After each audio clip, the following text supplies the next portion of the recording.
Hello friends, today's topic is the cost of living in Zimbabwe. Let's rant. This might be the coolest Airbnb you can stay in for $60. Let me show you this unbelievable view here in Zimbabwe. So we walk out of the house onto this beautiful balcony. We got the pool right there. We got the upstairs. And then we just have this gorgeous view of Lake Kariba in Zimbabwe. Absolutely stunning. And so usually this place is not $60 a night. Well, it's $60 a night for a room, but we're the only ones staying at this entire place. So it's basically like a luxury villa for us. I made a statement in the video that I did on rentals, and I had said that the ordinary Zimbabwean, I'd said that we would use an estimate of $500. So there's a lot of people in the comment section that were not agreeing. So I just want to pose a question, guys. And I know I've asked this question before in a video like 2 years ago, but in 2024, how much are people earning and for which jobs, right? For which jobs? So if you guys don't mind, in the comment section, please do tell us and give us a breakdown of the job and how much people are earning in that space, right? So maybe it could even inspire us for us to actually see different other opportunities that exist out there, and you can tell us how much you make. And for those that even want contacts or people maybe to come and join the business, I saw some people were speaking about digital marketing. Other people were also talking about what do they call this, network marketing. You can tell us in the comment section how much money we can make, the potential as well for those kinds of jobs that you do. And then of course for those that are saying 500 is a lot, how much money are ordinary Zimbabweans earning? 200, 300, 400, 500. So please put the job and then tell us how much you earn. So I'm going to show you around one of the Zimbabwean supermarkets. It's Pick and Pay.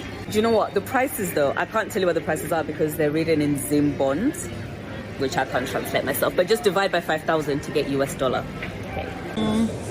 All right, so we got the whole row of beauty products. Let's see, Tresemme, 32.5. What is that divided by 5? About 6 US dollars. And then coffee is about 18,000 bond, which is just over 3 US dollars, which I think is all right. It's quite a big jar, not too bad. Let's see, cornflakes. That's just shy of 3 US dollars again. That's quite a bit pricey, I think. But there's quite a few options. This one is over 3 US dollars. Mama's cornflakes. Ooh, alright, let's get some juice. What is this? Orange Crush. 18,000, just over 3 US dollars. Oh, I think that's a bit pricey to be honest for a drink. Must have been more. Guys, that is just outrageous. That's what, £6 or $6 for a mug. That's crazy. And more pani worms, if you guys were interested, they look like this. They are just shy of 3 US dollars for 200 grams. 100 grams. It's 2. No, for 100 grams. Oh, okay. The 100 grams is shy of $3. This is obviously going to be more. Honestly, I think Zimbabwe is a bit more expensive than I was expecting, like especially when you come into the shops. It's, pricier than I thought. Cost of traveling the world for a year, part 21, Zimbabwe. We spent 1 week in Zimbabwe and spent 4 nights in Victoria Falls and 3 nights on safari. Here are the total costs for 2 people. $388 on one-way flights from South Africa, $320 on hotels in Victoria Falls, $57 on food, $100 in visas, $60 for entry to the Mosi Altunia Falls, and $3,259 for a 3-night safari in Wangé National Park. While it's incredibly expensive, it's by far worth every dollar, and safari is our favorite things we've ever done. This came out to a total cost of $4,182. Excluding flights, we averaged $542 a day for 2 people, or $271 per person per day. Follow for what we spent in our next country, our final country, Costa Rica. Anybody here from Zimbabwe? Comment down below. Let's continue. Yo guys, so this is what you can buy with $1 in Zimbabwe. Let's go. So I converted that into bond, which is 4,000, and then to that 2,000 bond I got myself a Cascade baobab flavor, really nice, delicious, And then I went to Baker's Inn and I got myself a pork pie, from Qualcomm, the good stuff. It was really good. And that was like a good lunch in Zimbabwe. Nice. We're having a crisis with change in Zimbabwe, and what I was trying to say in one of my other videos is that there's certain types of pricing that does not make sense for a country that has a problem like ours. For example, these are Tanganda tea bags. It's an everyday need and people buy these every day. $5.90, $4.63, not 21, but $20.60 for coffee. Instead of $6, it's $6.75.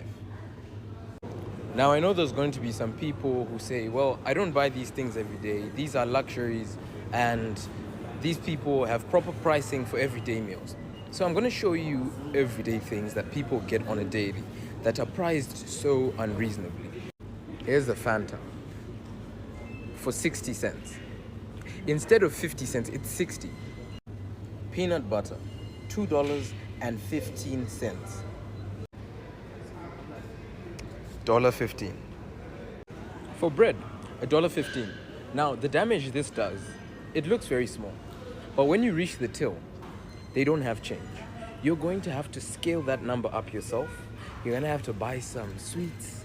You're going to have to buy some gum, a pen, things you didn't need that they're going to inconvenience you because it's more profit for them and they don't care.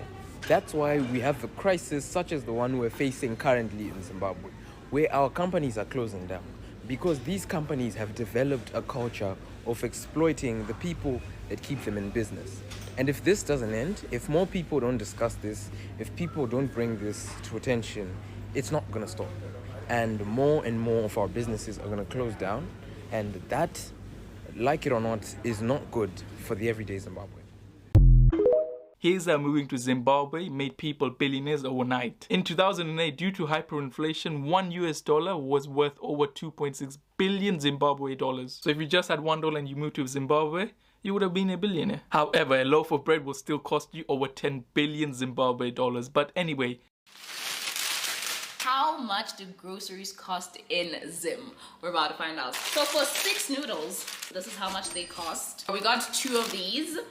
Milk. This is how much it cost us. Then we got 3 bottles of water, and this is how much they cost. And then we got this juice, which was interesting. It says the Victoria fruit. We're currently in Victoria Falls, which is like nice. And we got 2 of these, and this is how much they cost. What else? We got some grapes.